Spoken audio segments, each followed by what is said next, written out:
Kalau gitu Bapak Ibu saya izin kita akan masuk ke Q&A ya. Q&A kita akan masih ada 30 menit untuk kita Q&A dan tadi juga udah dapat beberapa pertanyaan dan banyak banget ya. Jadi izin Bapak Ibu mungkin saya akan selektif untuk memilih pertanyaannya dan mungkin nanti ada beberapa yang tidak terjawab tapi semoga akan kita prioritaskan yang tadi lebih dulu dan juga yang memang relevan ya dengan diskusi kita. Dan saya lagi reminder Bapak Ibu jangan leave dulu, nanti akan ada feedback form yang bila Bapak Ibu isi berpeluang dapat souvenir, Cias, dan juga untuk nanti kita consider ya untuk invitation yang tadi masterclass yang tadi Pak Indra sebutkan tadi.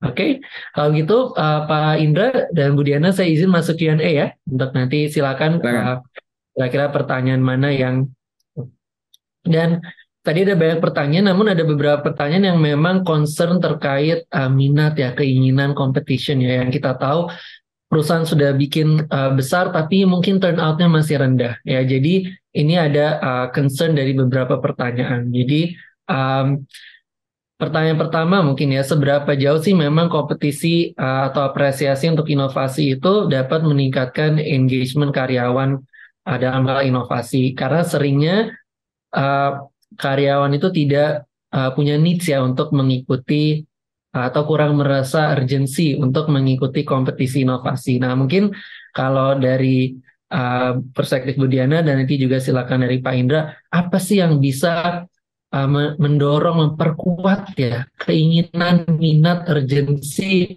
untuk para karyawan tadi apalagi di BSI sampai 2000 ya, mau ikut innovation competition dan juga mau yang menyempatkan, tentu saja itu kan mereka juga menyempatkan waktu di luar BAI ya untuk inovasi gitu ya. Mungkin boleh di-sharing Bu Diana apa tuh magicnya pas itu? Ya, saya mungkin ngelihatnya mirip kayak kita jualan juga, Mas Haris. Sebenarnya nggak jauh-jauh beda ya. Jadi untuk sukses jualan itu kan experience si apa target kita tuh harus kita perhatiin. Pertama awareness mereka bahwa oh ini penting ya gitu. Nah terus terang endorse dari CEO kita tuh ngaruhnya gede banget gitu ya. Karena dia memberikan visionnya clear gitu. Begini kondisi kita sehingga kita penting kayak gini. Eh, Betul kita udah punya konsultan gitu ya, banyak inisiatifnya gitu, luar biasa banyak sekali di Corporate Transformation Office tuh udah bikin inisiatif strategis banyak gitu. Tapi nggak bisa, nggak cukup cuman kerja itu, semua harus bergerak, semua harus berinovasi. Jadi satu itu bikin attention buat semua insan desi gitu ya. Jadi dia karena kan orang nomor satunya nih ngomong ya gitu, jadi nengok lah gitu. Nah kedua ketika dia udah punya attention itu, memang kita harus nangkep dan bikin itu mudah. Itu jadi kata kunci. Jadi terus terang template yang mudah itu nggak bisa dipungkiri sih, itu benar-benar apa ya, jadi faktor kunci juga sih gitu ya buat mereka akhirnya oh ternyata berinovasi gini aja ya nggak susah enggak yang penting sampaikan apa yang jadi problem terus menjadi concern di unit kerja kamu gitu atau kamu unit kerjanya beda tapi kamu punya concern tertentu gitu itu silahkan dituangkan karena kita bebaskan mau grup atau mau individu. Jadi saya ngelihat sih itu ya sangat penting dan lagi-lagi kalau mau memanage penting untuk diukur. Ya, jadi izin juga nih coach, memang ya kita sampaikan aja belak-belakan gitu ya, ini progresnya gitu. Jadi kan kepala unit kerja juga, waduh tim gue belum gitu kan, itu ya mau nggak mau itu tetap ada. Kita sebagai culture manajemennya, karena kita harus manage, maka harus ada yang dikontrol. Nah itu jadi keseimbangan tadi sih, dikasih visionnya dengan harapan orang terinspirasi, ketika dia terinspirasi bikin itu mudah, sehingga dia nggak stop gitu ya, jadi conversionnya bisa bagus, dan yang berikutnya juga kita harus kontrol, harus monitor gitu. Jadi kita bisa lihat ada nggak sih yang mereka mungkin belum buy-in. Jadi kita bisa paham juga gitu kan. Nggak semua juga langsung accept ya. Sejujurnya nggak semua juga langsung accept. Tapi dengan kita memonitor kita jadi tahu. Saya biasanya juga soal ke apa grup headnya menyampaikan Pak dari tempat Bapak belum ada gitu. Nah itu diskusi itu kan jadi dia jadi oh diperhatiin juga ya. Gitu. Itu salah satu menurut saya sih itu yang secara gampang lah ya. Tiga itu sangat-sangat mempermudah kita. Yes, betul dan itu ya ada burning platform yang meaningful ya, yang itu yang memang membangkitkan semua dan juga dipermudah ya untuk para insan BSI untuk meng-act on it ya, jadi tidak dipersulit dengan proposal tebal-tebal. Dan tadi juga menjawab ya, ada pertanyaan bahwa seberapa penting support dari manajemen, dan dari cerita Budiana sangat penting ya. So, bahkan bukan hanya yang top yang memberikan fiction, tapi juga para leader ya, dengan monitoring itu mereka juga dilibatkan untuk mendorong kesuksesan. Thank you Budiana. Mungkin dari Pak Indra ada tambahan, mungkin dari Oke, pengalaman lain-lain. baik. Saya mungkin mencoba men-summarize yang disampaikan oleh Budiana menjadi sebuah formula. Ini formulanya bukan punya saya, ini formulanya BJ Fogg namanya. Itu formula untuk mengubah perilaku orang. Jadi yang tadinya nggak mau innovate, jadi mau innovate gitu ya. Contohnya begitu. Formulanya tuh MAT, teman-teman. M itu motivation. Kita harus buat orang jadi mau dulu ikut terlibat. Maka gimana? Temanya harus relevan. Atau misalnya ada yang memang transaksional, hadiahnya seksi lah, menarik. Pokoknya ada motivasi. Nomor satu. Tapi jangan berhenti di situ. A, kan MAT. M-nya motivasi, A-nya itu adalah ability. Buat supaya gampang banget untuk mereka mau melakukan. Ability-nya ada. Jadi kalau misalnya, gue mau sih, tapi susah ya, gue nggak tahu nih cara ngebuat proposal inovasi kayak gimana. Berhenti itu dia, nggak akan jalan. Nah, jadi pastikan motivasinya kena dengan cara relevansinya kuat. Yang kedua, ability-nya dibuat tinggi dengan cara disimplifikasi sehingga siapapun bisa ikutan. Baru yang terakhir T. T itu trigger. Ada pemicunya. Nah, top leaders yang secara spesifik bangun burning platform, ngajak secara langsung itu adalah trigger yang bagus. Nah, jadi di BSI itu udah diberlakukan MAT tadi. Motivation, ability, dan trigger. Kalau teman-teman juga melakukan hal yang sama di perusahaan teman-teman, insya Allah efeknya juga akan sama seperti di BSI. Wow, keren itu ya Bapak Ibu formulanya nih. Behavior ya, untuk menciptakan behavior itu butuh MAT tadi, motivation, ability, dan trigger. Itu tiga hal penting dan itu sangat Bapak Ibu perlu pertimbangkan ya dalam mendesain sebuah innovation competition. Oke, kembali kita banyak pertanyaan yang mungkin agak teknis, namun izin saya skip dulu untuk yang uh, lebih prinsip gitu ya. Ini juga ada yang sharing bahwa di perusahaannya dan saya yakin ini banyak perusahaan lain juga, bahwa challenge-nya tuh di execution ya, bahwa gampang nih dapat ide banyak tapi kemudian tidak dilanjutkan atau execution-nya tidak terjadi. Nah, apa sih mungkin saran dari Budiana dan juga Pak Indra dalam sebuah design competition innovation ini biar juga itu teraddress ya soal execution, bahwa ini memang nanti ada result sampai di akhir dan tidak hanya berujung pada ide-ide. Silakan. Mbak Diana dulu mau ke Mbak? Ya, em, ya ini sebenarnya pertanyaan yang sama waktu kita di challenge di awal 2022 ya Pak Dirut. Oke, ini udah ada pemenangnya. Terus jadi nggak barang kan gitu. Nah, menurut saya memang tadi ada proses transisi yang harus difasilitasi. Karena coba deh bayangin ya, saya ketika ngelihat proposal itu terus ngasih ke teman-teman bisnis, ya mereka kan juga mau nengok juga, mereka kan belum yakin gitu. Ini mau dijalanin, masih banyak hal yang perlu ditajamkan gitu. Yakin nih kayak gini kan, karena kenapa? Balik lagi, teman-teman bisnis ini tuh dunianya eksploitasi, butuh kepastian. Sedangkan kita ngasilin ide-ide ini banyak ketidakpastian, tapi harus di-maintain gitu, karena ini buat masa depan kita.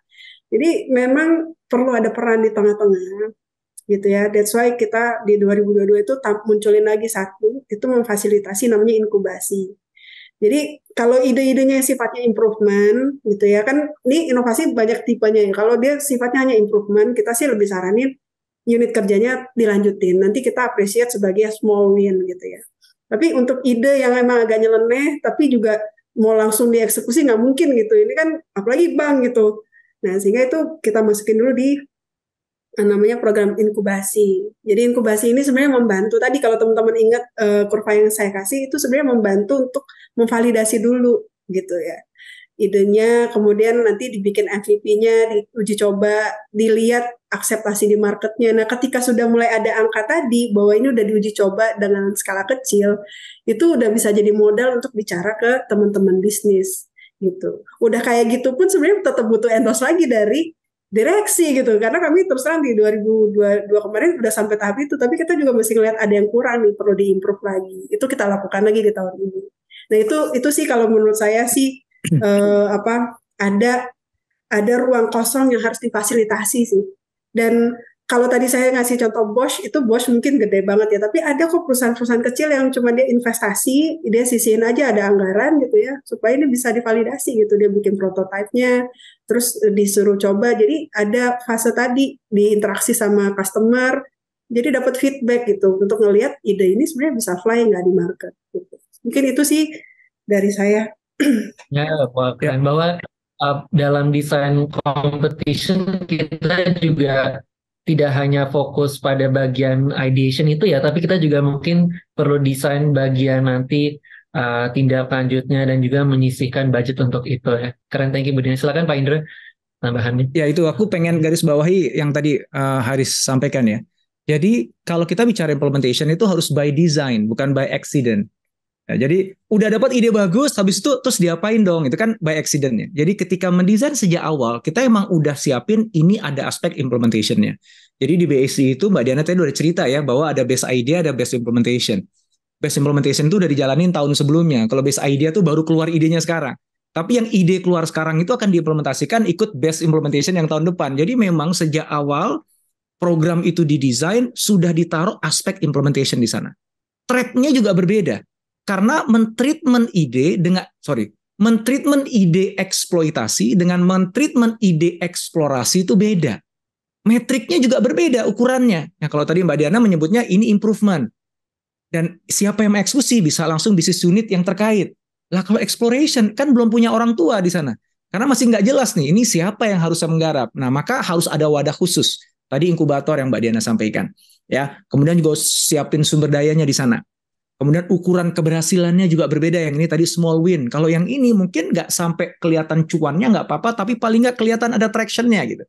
Nah jadi tambahan saya hanyalah make sure sejak awal itu udah didesain, ya sudah dipersiapkan.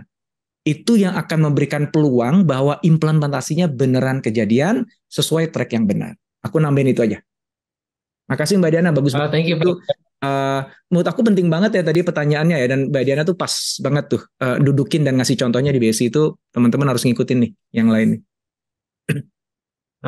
Dan intinya jangan kita kayak kumahangke gitu, yang penting ada ide-ide dulu, nanti itu habis competition lah. Jadi seringkali ya bagian post competition itu terlewatkan. Dan justru bahkan bila izin sharing bahwa di CIAS desain competition itu bahkan bagian execution, bagian tadi yang inkubasi itu di-embed dalam competition, sehingga selesai competition itu udah pasti ada results gitu, dan tidak hanya ide. Dan itu juga mungkin apa yang bisa kita lakukan Bapak Ibu ya dalam competition itu, tidak hanya untuk ide seperti yang tadi assumptions yang sering kali membuat competition tidak efektif. Thank you. Dan kemudian ada pertanyaan ini juga ngaruh terkait mindset yang mungkin tadi juga sempat dicolek-colek juga oleh Diana, bahwa mungkin di perusahaan juga ada terkait mindset gitu ya. Mindset terkait inovasi juga masih berbeda-beda gitu. Banyak yang melihat inovasinya masih eksploitasi gitu ya.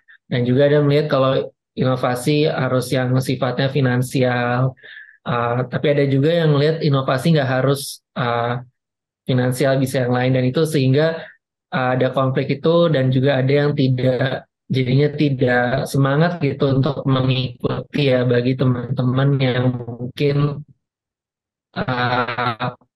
kurang merasa inovasinya yang tidak finansial di saat basic competition itu menavigasi kemungkinan perbedaan mindset terkait inovasi. Apakah ada proses sebelum inovasi, sebelum competition itu atau bagian dari competition desain khusus untuk menavigasi dan menyamakan mindset terkait inovasi itu?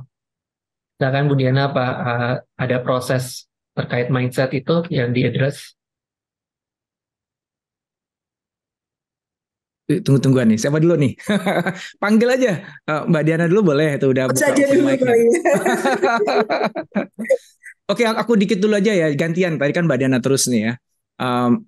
Betul bahwa nyamain persepsi tentang inovasi apa itu menurut aku krusial banget. Jadi hampir selalu di program-program kompetisi inovasi yang kita support di klien kita itu selalu dimulai dengan webinar atau seminar untuk nyamain persepsi inovasi. Karena ketika kita punya persepsi yang berbeda-beda, maka tim inovasi atau tim culture seperti Mbak Diana itu akan kesulitan nanti untuk bisa menggiring mereka melakukan sesuatu seperti yang kita inginkan. Kan itu kan funnel ya, kita kan mulai ngajak mereka untuk, yuk submitting problemnya apa sih, yuk ikut terlibat di sini yuk gitu. Nah kalau mereka punya persepsi yang beda-beda tentang inovasi itu sendiri, itu agak susah itu untuk menggiringnya gitu. Karena setiap orang punya pikirannya sendiri-sendiri kan. Maka di awal tuh kita kerucutin dulu inovasi itu maksudnya apa, dibilang inovasi itu kayak gimana, sehingga ujungnya orang bukan hanya punya persepsi yang sama tentang inovasi, tapi punya persepsi yang tepat bahwa inovasi itu nggak harus melulu kaitan dengan teknologi, inovasi itu nggak harus yang sifatnya breakthrough, yang incremental juga boleh kok.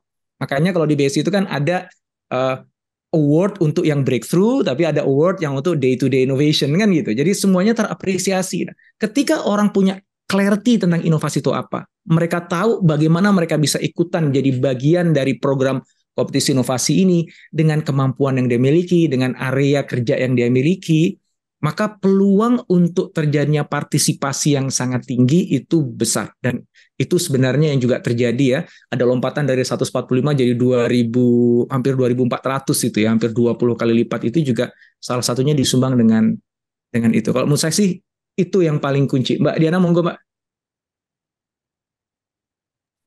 Ya betul sih. Mindset, kalau ngebentuk mindset tuh penting banget dari leader sih.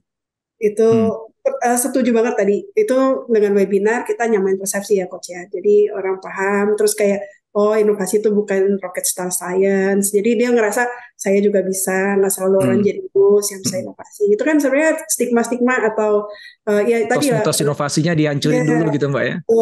Nah itu, nah yang kedua memang kerjasama sama para leader itu memang penting banget sih. Ketika endorse. Ada safari ya Mbak ya, keliling dari leader ke leader ya Mbak ya. Walaupun safarinya misalnya lewat chat gitu ya, untuk nyampein nih progresnya kayak gini gitu, itu perlu ya. Jadi nggak capek-capek setiap lagi pulse check, culture pulse check lakukan, kita ingetin lagi hal tersebut. Dan lagi-lagi sih endorse dari CEO itu sangat-sangat punya dampak, karena kalau udah CEO ngomong kan ya N-2 sampai paling bawah kan jadi ngedengar juga gitu ya.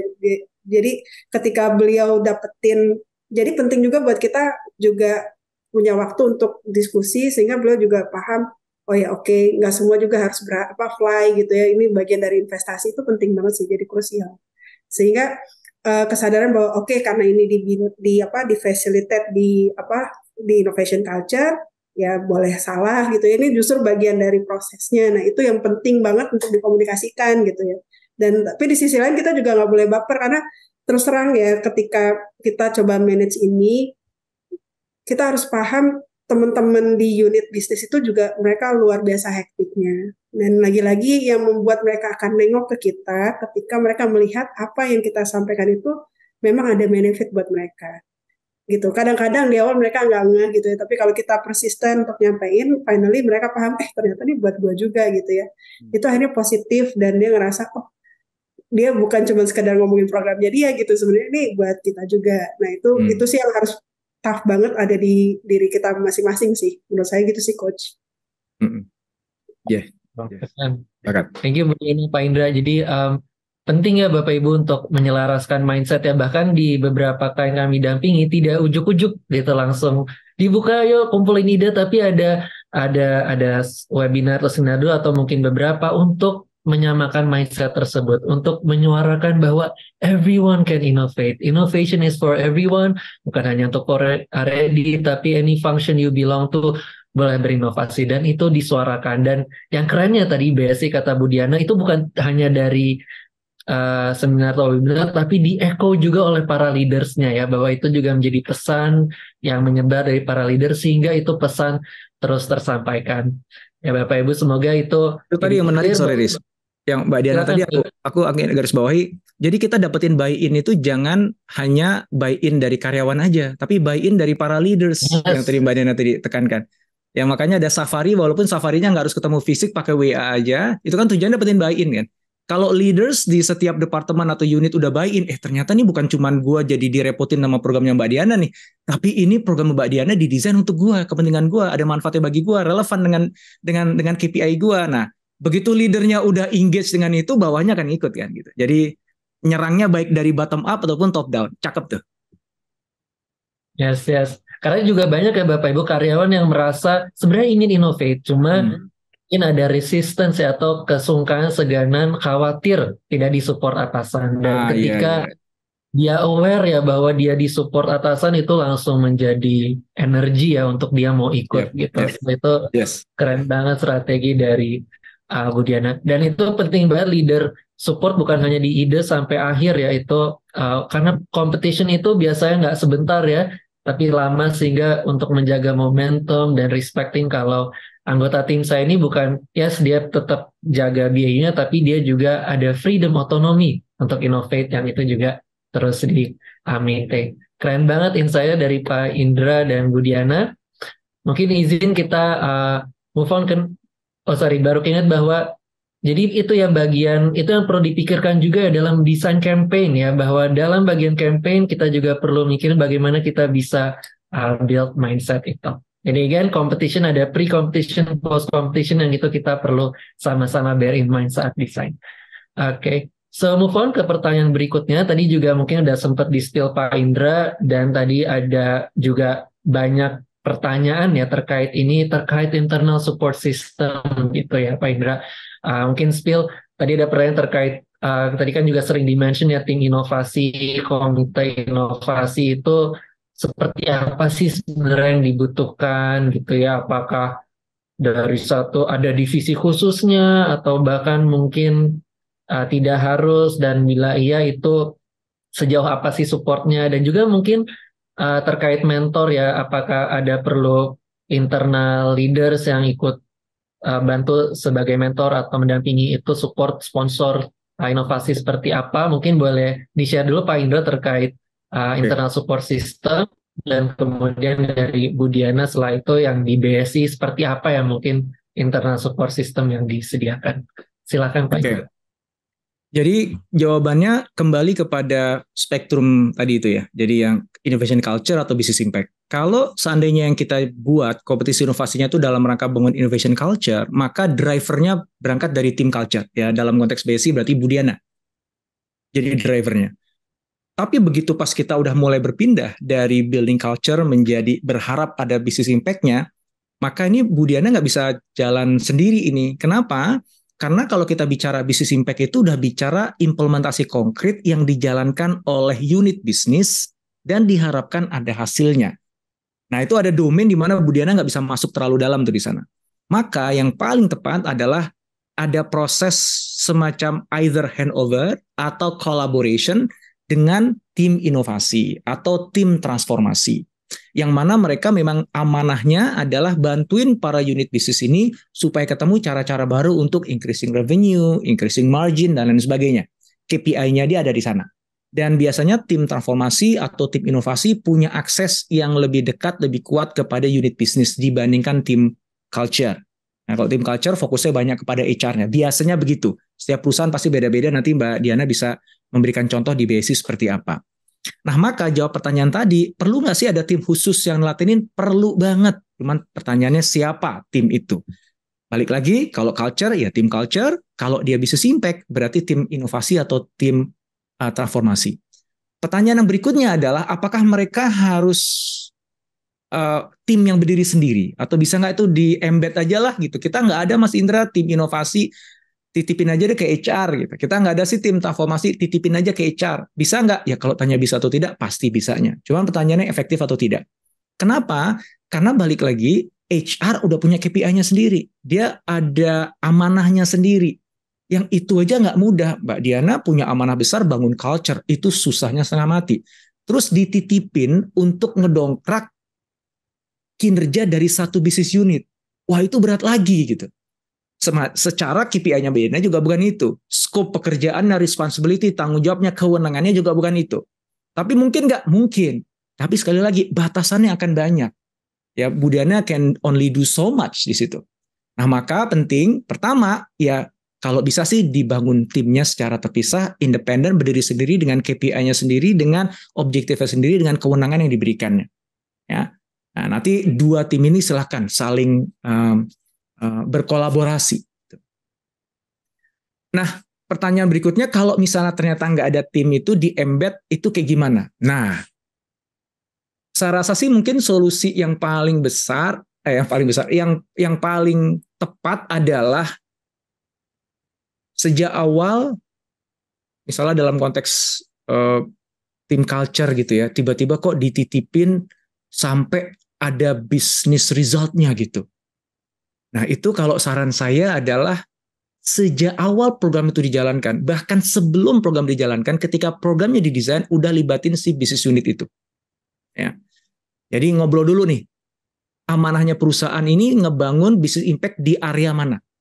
Nah, pada bisnis unit, di area-area tersebut, si orang culture-nya ini yang megang amanahnya itu harus ketemuin satu-satu, ajak mereka terlibat sejak awal untuk mendesain programnya. Sehingga apapun program yang dibuatin oleh tim culture ini, itu nyambung dengan kepentingannya mereka. Itu serving kebutuhannya mereka. Itu berikan value yang tinggi bagi mereka. Nah, kalau dari awal udah seperti itu, maka tim culture yang ngedesain kompetisi inovasi berbasis culture tadi, itu sebenarnya udah secara langsung nyambung kepada kebutuhannya mereka.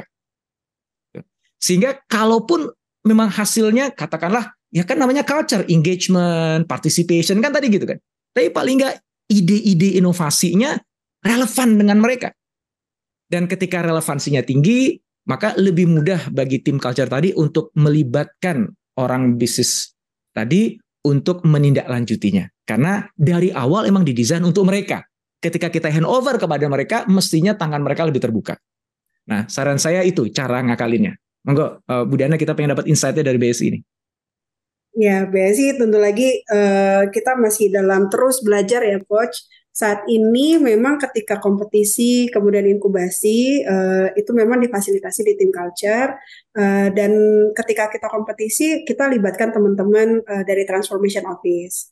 Kenapa? Karena relevansi judul, relevansi problem yang lagi krusial, jadi boleh silakan teman-teman ngasih ide apapun, tapi kalau teman-teman idenya itu relevan dengan kita sampaikan, itu akan punya poin plus gitu. Jadi memang cara kerjanya seperti itu, dan kita masih terus mencari bentukannya.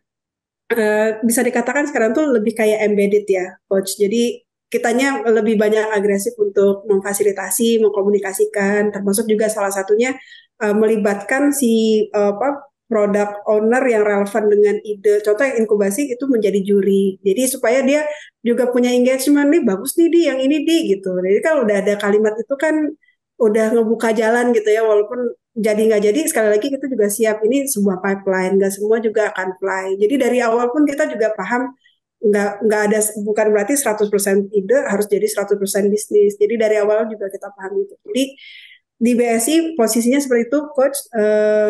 Jadi kita masih sifatnya embedded, tapi kita kolaborasi dengan teman-teman di CTO dan juga di bisnis. Nah, kalau sempat saya dapat kesempatan benchmark ke DBS di ex-Asia Singapura, mereka memang sediakan ada satu tim khusus, dan ketika kami ngobrol, mereka bilang, ya saya bukan inovator, dia bilang, tapi benar-benar facilitator.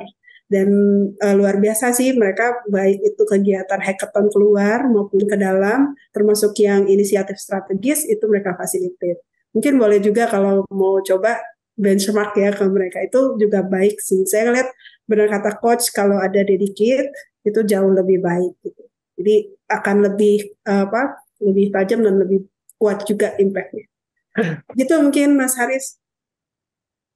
Oh, keren banget. Ternyata nggak ada simple answer ya. Answernya sangat layered dan kompleks. Ada multiple possibilities ya Bapak Ibu. Dan memang tidak sesimpel itu ya. Perlu banyak pertimbangan. Tapi intinya kembali ke goal ya.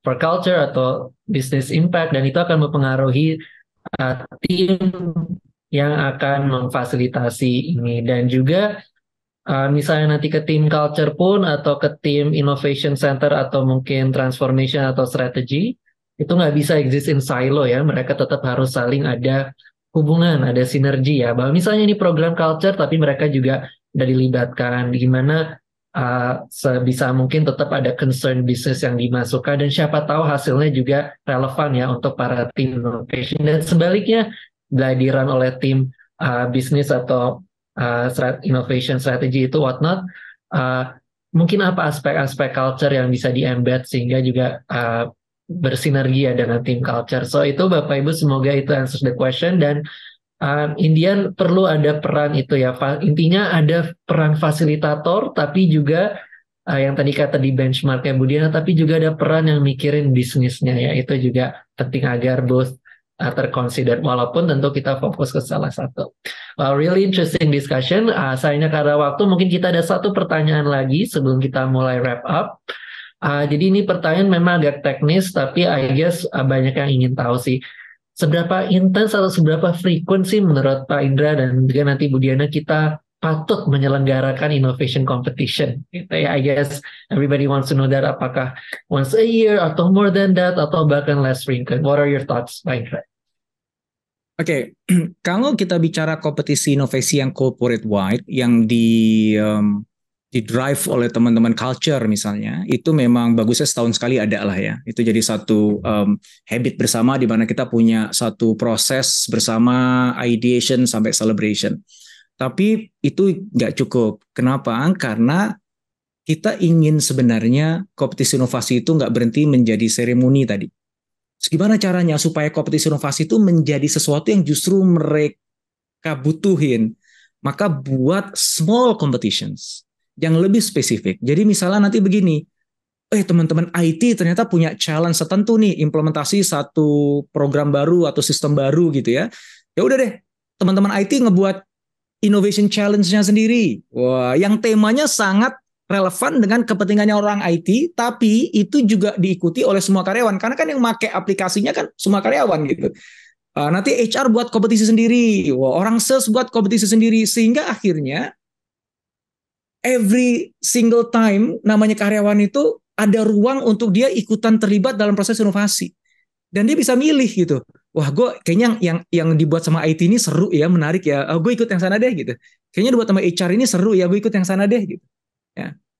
Dengan begitu maka berasa bahwa semangat berinovasi itu nggak hanya dihidupkan, ditumbuhkan oleh teman-teman culture atau HR aja. But every single department dalam organisasi ikutan mendorong budaya inovasi. Dengan cara mereka ngebuat kompetisinya sendiri-sendiri. Ya. Nah, saya rasa sih dari saya itu. Ya, at least once a year yang itu di-generate oleh teman-teman HR atau culture, tapi kita dorong semakin banyak teman-teman departemen untuk melakukannya. Mau setahun sekali, mau sebulan sekali, mangga silakan. Skopnya juga disesuaikan aja. Halo Bu Diana, pandangannya? Ya, sebenarnya kalau bicara idealnya setiap kita nemuin problem terus kita berpikir teman-teman akhirnya pakai frameworknya lalu dia mencoba, itu sebenarnya end result yang kita harapin. Jadi nggak menunggu kompetisi, mereka setiap punya problem, framework cara berpikir yang baik dalam berinovasi itu diterapin. Sebenarnya buat kita itu sih goals utama. Cuman terus terang dengan fase awal ini ya kita setahun sekali, itu jadi kayak celebration-nya lah ya untuk di ujung. Mungkin mereka udah ada ide Coach Indra bagus tadi ya untuk kita coba pikirkan juga itu. Jadi karena ada juga teman-teman, Mbak Di boleh nggak jangan setahun sekali gitu supaya kita nggak kelamaan nunggunya. Ada juga yang ya bener juga ya. Jadi mungkin dia ada perasaan ingin juga dapat diapresiasi gitu. So far kalau di BSI memang masih setahun sekali Mas Haris, tapi at the end sebenarnya kita berharap itu udah bisa jadi sebuah DNA ya, praktek yang diajarin sama Coach Indra dan ya apa yang kita fasilitasi buat teman-teman di BSI itu jadi keseharian praktek gitu. Sebenarnya itu sih. Tapi kalau ngomong kompetisi saat ini setahun sekali. Yes, thank you. Dan saya yakin banyak juga organisasi yang saat ini competition-nya juga one annual thing, this one grand competition gitu ya. Tapi sebenarnya ternyata bisa juga ya ada other ways untuk kita lakukan competition. Mungkin nggak hanya satu grand one year, tapi bisa juga ada mini competition gitu ya, different competition punya timnya sendiri seperti yang tadi Pak Indra bilang. Apalagi kalau misalnya nanti Bapak Ibu mau yang ke arah business impact itu di mana timsnya harus spesifik, itu mungkin nggak bisa di cover dengan satu competition dan mungkin perlu ada beberapa competition. Nah itu juga dilakukan oleh salah satu Islamic Bank Global gitu yang dia awalnya satu tapi habis itu dia lakukan dengan tim yang beda-beda. So I think itu gak ada simple answer juga ya ternyata ternyata ada multiple answers. Keren banget. sayang sekali kita perlu akhiri session Q&A ini. Saya mohon maaf bagi pertanyaan tidak ditanyakan, tapi semoga dari pertanyaan yang didiskus tetap dapat banyak insight ya, yang juga mungkin memberikan jawaban untuk pertanyaan Bapak Ibu.